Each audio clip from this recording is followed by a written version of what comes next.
안녕하세요. 절대갑주 비해명품 PD 한PD입니다. 자, 이번 주에는 올해 농사를 결정짓는 중요한 주간이에요. 자, 제가 그동안 뭐라고 그랬냐면 삼성전자의 실적에 따라 우리 수출의 실적이 나온다. 우리 경제 성적표가 나온다. 라고 말해도 과언이 아니다.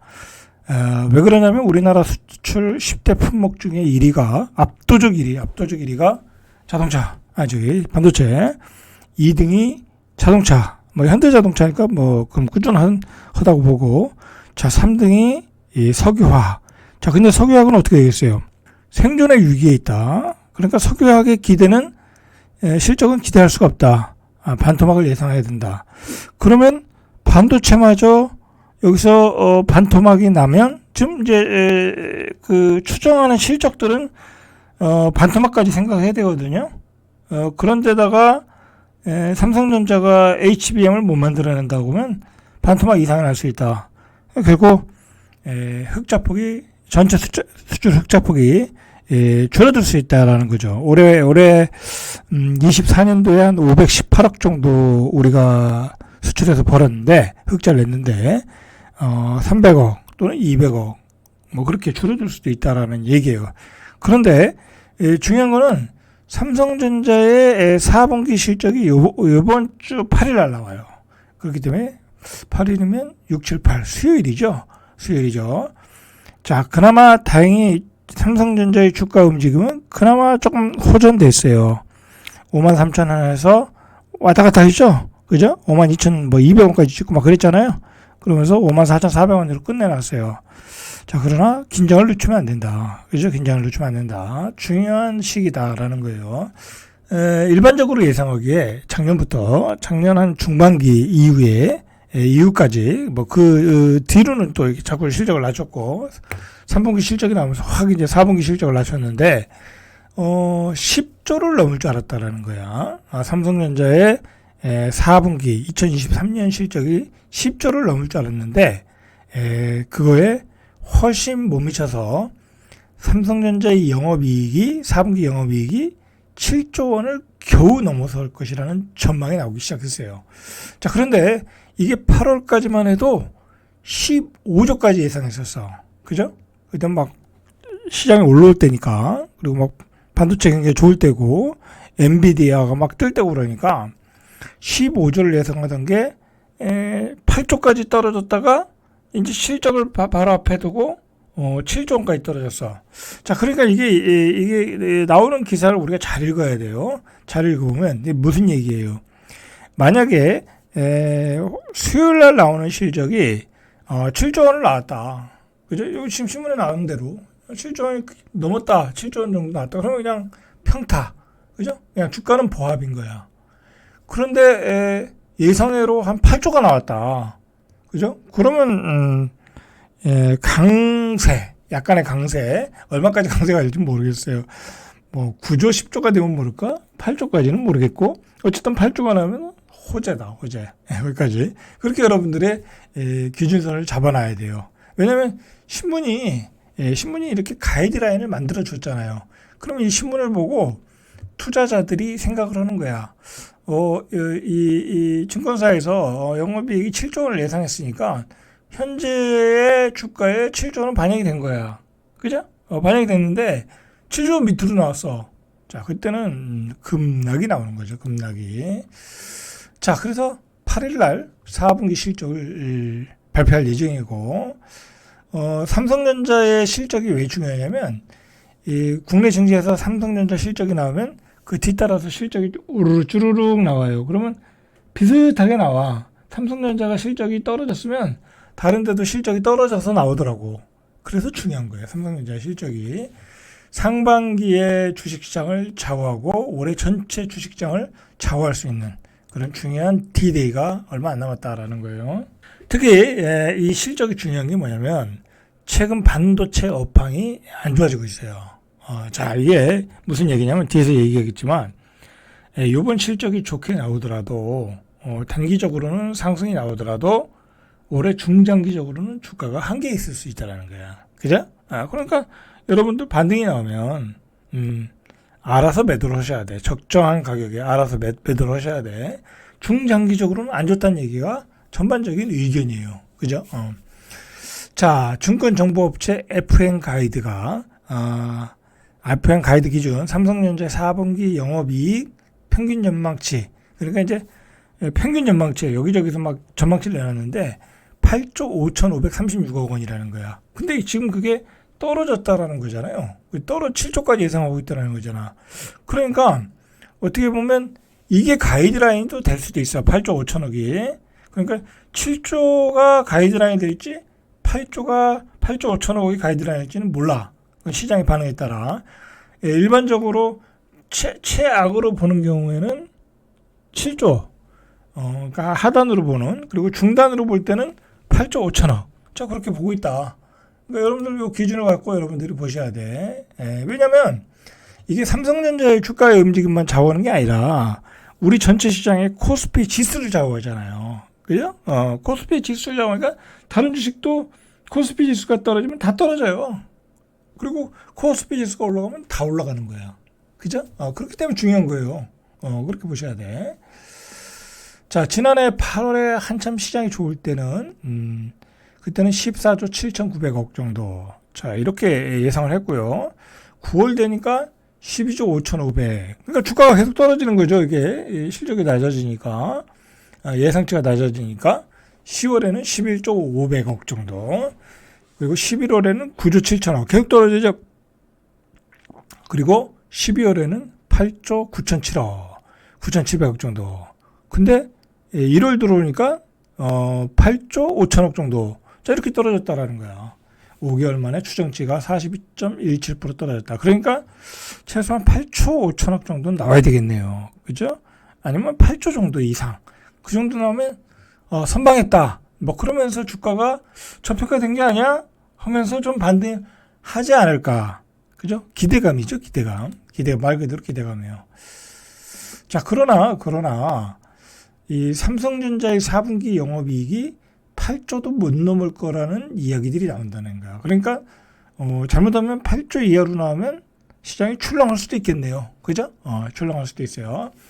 그래서 뭐 한국투자증권, 미래에셋, 삼성증권 한 6개 증권사 정도는 7조 원대 영업이익을 예상하고 있다. 그렇죠. 어떻게 될까요? 그죠? 궁금하죠? 그죠? 매우 궁금해요. 그죠? 매우 궁금해요. 자, 이런 분석이 왜 나오냐면, 뭐 스마트폰, PC, 이 전통적인 IT 수요 침체가 예상보다 깊고, 자, 뭐 이런 게 깊다 보니까 삼성전자의 주력인 레거시, 범용 메모리 반도체의 수익성 악화가 길어지고 있고, 그리고 삼성전자가 HBM 반도체를 지금 납품을 못하고 있잖아요. 그쪽에서는 뭐 거의 뭐 실적이 안 나오고 있고, 그러니까 좋아질 일이 없다. 그래서 하향 조정으로 보고 있다라는 거야. 근데 이게 두 가지로 봐야 돼요. 이미 수요일 정도에, 다음 주 수요일 정도에 이 실적이 나올 것 같으면, 수요일 정도에 이 실적이 나올 것 같으면 반영을 하고 있어야 돼요. 그죠? 왜냐면 기관과 외국인들은 어느 정도 정보를 알고 있잖아요. 그죠? 이미 이번 주 말 정도면 대략 알고 있어요. 그러니까 이 차트를 보면 지금 현재 지난주의 움직임, 그리고 금요일의 종가의 움직임을 보면, 그리고 금요일에 외국인과 기관이 샀거든요. 그런 거 보면 움직임은 괜찮다. 그러면 실적이 뭐 평타로 나오거나 또는 예상보다 잘 나올 수도 있다. 뭐 그렇게 생각할 수는 있어요. 뭐 우리가 예측할 수 있는 근거는 이거밖에 없으니까, 우리 개미들 입장에서는. 근데 외국인과 기관이 샀다, 금요일날. 그죠? 그동안 또 매물도 안 나왔었고, 다 매도도 약해졌었고, 그리고 이제 제가 방송을 좀 일요일날 찍고 있지만, 내일 시장에서 외국인과 기관이 왕창 샀다. 그죠? 왕창 샀다. 그러면 뭐 이제 급등이 나오겠죠? 어제 같은 경우에 또 엔비디아도 올랐기 때문에, 그래서 종가가 뭐 한 55,500원 이상, 그죠? 56,000원 막 그렇게 났다. 그러면 실적이 나오는 날 주가는 고점이 되는 거야. 그죠? 실적이 나오는 날 주가는 고점이 되는 거야. 실적이 좋게 나오면서 주가는 단기 고점이 되는 거야. 예, 그렇게 보셔야 돼. 그러니까 다시 한번 정리해드리면 전략을 잘 짜세요. 저도 뭐 가지고 있어요. 저도 가지고 있어서 이제 이 방법대로 저도 전략을 짜고 있는 거예요. 뭐 저는 뭐 많이는 안 가지고 있고, 그죠?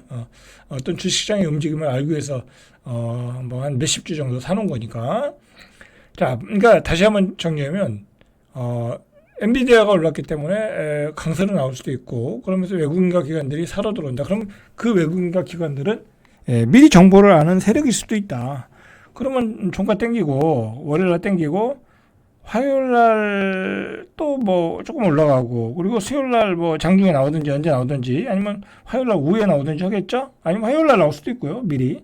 그러면 그 실적이 나오는 날이 고점일 가능성이 있다. 그죠? 그렇게 해서 그때 매도하시면 된다. 라고 보면 되는 거고요. 지금의 현재의 움직임으로 보면, 차트의 움직임, 뭐, 그 다음에 수급의 움직임을 보면 긍정적인 신호가 좀 보이긴 한다. 그죠? 물론 안 맞을 수도 있어요. 그렇다는 거예요.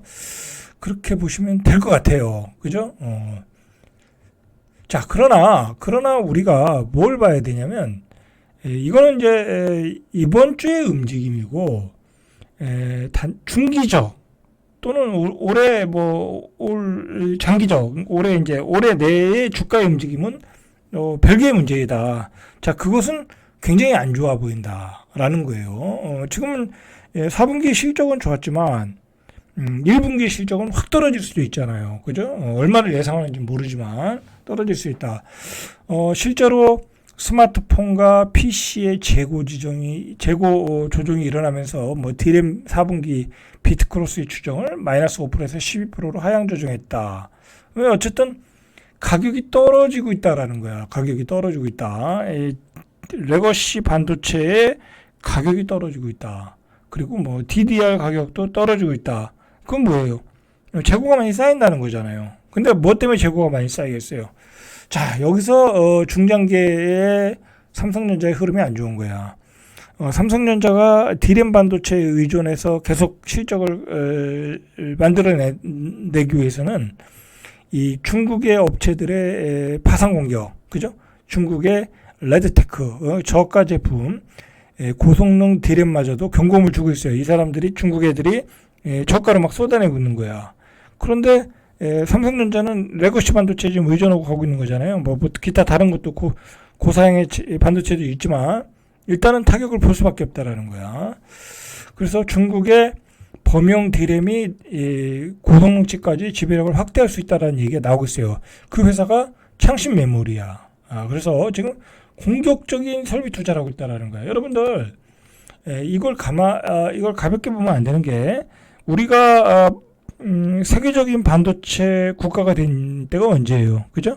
자, 일본을 제꼈을 때잖아요. 그죠? 일본을 제꼈을 때 막 과감한 설비 투자, 과감한 연구 개발, 뭐 그걸 통해서 우리가 일본을 제꼈잖아요. 자, 마찬가지다. 중국도 엄청난 투자를 했잖아요. 그리고 뭐 맨파워도 좋고. 그런데 그 중국이 일반 D램 반도체에서 치고 올라오고 있다라는 거야. 그러니까 D램 반도체 쪽에서는 분명히 모양이 안 좋다. 그러니까 제가 생각하기엔 이번에 반등이 나오면 뭐 HBM 반도체가 이게 수주가 안 되는 상황에서 반등이 나온다고 하면 매도 타임이다. 그죠? 고점 매도 타임이다. 뭐 저같이 저점에 산 사람들은 당연히 매도하는 거고, 그동안 사셨던 분들도 적당히 매도를 해야 된다. 그죠? 적당히 매도해야 된다. 잘못하면 매도 타임을 놓칠 수도 있다. 뭐 아주 고점에 물리신 분은 어쩔 수 없고요. 그냥 가져가야 되는 거고, 예를 들어서 뭐 한 6만 원에 샀다. 그런 분들 뭐 잘 물타기해서 나오셔야 되는 거죠. 자, 지금 그래서 이 창신 메모리에서 물량을 쏟아내니까 D램 반도체와 PC 간 공급 계약이 전반기 대비 한 5%에서 10% 그죠? 가격이 하락하고 있다라는 거예요. 하락하고 있다. 그래서 지난해 7월에 D램 범용 제품 가격이 지난해 7월에 2.1달러였는데 35%가 떨어졌어요. 그죠? 이거 실적이 좋아지겠어요? 그죠? 쉽지 않죠? 그죠? 자, 이 하락세가 1분기에도 계속될 가능성이 있다라는 거야. 그죠? 그러니까 올해는 안 좋다라고 보시면 되는 거예요. 올해 1분기 실적은 굉장히 안 좋다. 지금은 어떻게 보면 우리나라 입장에서는 중국과 우리나라의 치킨 게임이 들어갔다. 그죠? 자, 그나마 다행인 건 지금 중국 창신 메모리가 DDR4 그리고 LPDDR R4X 시장에서 공격적 설비 투자로 범용 반도체 공급 과잉을 주도하고 있어요. 그래서 50% 할인한 가격으로 판매 중이라는 거야. 그래서 이미 치킨 게임이 들어갔어요. 이제 그나마 다행인 거는 고사양 반도체에서는 아직 얘네들이 만들어내지 못하니까 삼성전자가 압도를 하고 있지만 이 저사양에서는 이미 50% 할인해서 공급을 하고 있다. 라는 거죠. 그죠? 이게 얼마나 시장 비중을 차지하는지 모르지만 그죠? 자, 그래서 중장기 흐름은 안 좋다. 그리고 중국의 기술력이 계속 좋아질 가능성이 높잖아요. 그죠? 그래서 중국 창신 메모리의 생산 능력 확대로 D램 공급 과잉은 이미 들어갔다. 그죠? 들어갔다. 이렇게 보셔야 돼요. 그죠? 자, 문제는 이 고사양인 DDR5, 5도 결국은 수율 싸움이잖아요. 수율이 잘 나오면 가격이 맞춰지는 거니까. 근데 뭐 우리나라는 수율이 90%가 넘잖아요. 그죠? 이런 쪽에서. 근데 중국이 얼마까지 DDR5에서 얼마나 쫓아왔냐면 80%까지 접근했다라는 거야. 그죠? 이제 10%만 남는 거야. 아니면 15% 정도. 한 90%만 되면 괜찮거든요. 80%에 근접했다라는 거야. 그나마 다행인 거는 성능이 우리나라보다 한 4, 5년 전 수준이다. 그 정도. 그죠? 아직은 조금 갭이 있다라는 거야. 자, 어쨌든 중국가에서는 이런 상황 때문에 반도체 기업의 실적을 낮추고 있다. 그죠? 낮추고 있다. FN 가이드에 따르면 올해 삼성전자 영업이익은 최신 전망치는 3개월 전보다 13.5% 줄였다. 자, 이게 전망치예요. 이거보다 더 줄면 커다란 악재가 되는 거죠. 그죠? 만약에 올해 한 40조 그렇게 예상을 했는데 이렇게 줄여서 근데 한 20조 나왔다 그러면 커다란 악재가 되는 거예요. 그죠? 자, 여러분들, 자, 이번 주는 굉장히 중요한 흐름이다. 수요일 날 실적이 나오면 전체 시장을 좌우할 수 있는 중요한 날이다. 자, 중요한 거는 실적이 얼마나 나오는지 분명히 파악을 하시고, 중요한 거는 지금 미리 이 움직임이 감지됐다. 수요일 정도 실적이 나오면 이미 이 기관과 외국인은 그걸 파악을 하고 있는 것 같아요. 제 얘기는. 그래서 지난주에 흐름은 좋았다. 그리고 미국의 엔비디아도 좋았고 반도체 지수도 올라갔고 그렇게 해서 실제로 실적이 좋게 나오면 그날이 고점일 가능성이 높다. 그죠? 그날 고점일 가능성이 높다. 자, 그날 패고 나오면 되는 거고. 그죠? 근데 그날 실적이 안 좋았다. 그러면 삼성전자는 커다랗게 조정을 받을 수 있어요. 그죠? 그때 또 53,000원을 테스트 받겠죠? 그렇게 이 하방과 꼭지를 좀 정해놓고 여러분들이 대응을 하시라고 제가 친절하게 계속 방송해 드리는 거예요. 물론 저도 이거에 맞춰서 매도 전략을 가져갈 거예요. 그죠? 수익이 얼마나 날지 모르지만 자, 그때 매도하고 다시 한번 방송을 해드리겠습니다. 자, 절대값 TV의 명품 PD 한 PD였습니다.